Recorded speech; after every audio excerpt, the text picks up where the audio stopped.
छत्रपती शिवाजी महाराज की हिंदू हृदय सम्राट माननीय बाळासाहेब ठाकरे यांचा हो साहेब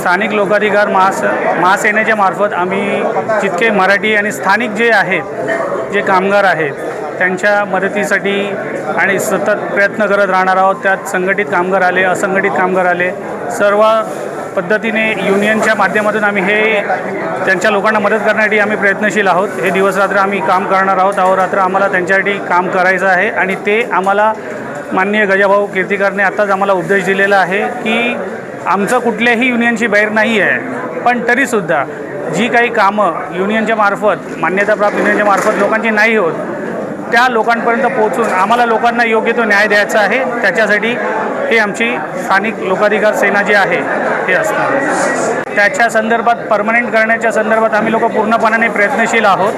त्याच्याबद्दल आम्ही GM साहेबांशी बोलणं पण केलेलं आहे। त्याचे विचाराधीन विषय आहेत, कारण ते सर्व कॉन्ट्रॅक्टचे मुद्दे जे असतात त्याच्यामध्ये कसं आजच्या परिस्थितीमध्ये रेल्वे प्रशासन पूर्णपणे हात झटकतं, कारण त्यांचं म्हणणं हेच आहे की आम्ही कॉन्ट्रॅक्टवरती दिलं ते त्याचं कॉन्ट्रॅक्ट पद्धतीनेच काम चालणार। तर तरीसुद्धा आम्ही जे वर्षानुवर्ष कॉन्ट्रॅक्टवरती काम करत आहेत त्यांना टेम्पररी स्टेटस कसा भेटेल आणि तिथून त्यांना परमनंटचा रस्ता कसा मोकळा होईल त्याच्याबद्दल आम्ही प्रयत्न करत आहोत। सेंट्रल रेल्वेमध्ये सगळ्यात जास्त म्हणजे मुंबईमधल्या ज्या रेल्वे आहेत वेस्टर्न आणि सेंट्रल, ही सगळ्यात मोठा उद्योग केंद्र शासनाचा मुंबई शहरात आहे। सगळ्यात मोठी सेवा मुंबईकरांना देणारी ही हा उपक्रम आहे।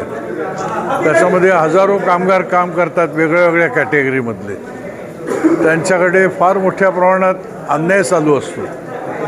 लोकाधिकार समिती तिकडे जी आहे ती आता कुठल्या अवस्थेत आम्हाला माहिती नाही, पण लोकांचे प्रॉब्लेम जे आहेत ते आमच्यापर्यंत आलेले आहेत। म्हणून आम्ही लोकाधिकार समिती स्थापनाच केली आहे सेंट्रल रेल्वेची।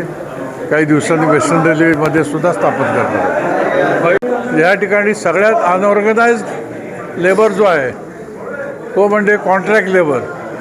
त्या कॉन्ट्रॅक्ट लेबरच्याबद्दल आम्ही फार मोठ्या प्रमाणात मुसंडी मारून त्यांना न्याय दिल्याशिवाय आम्ही गप्प बसणार नाही।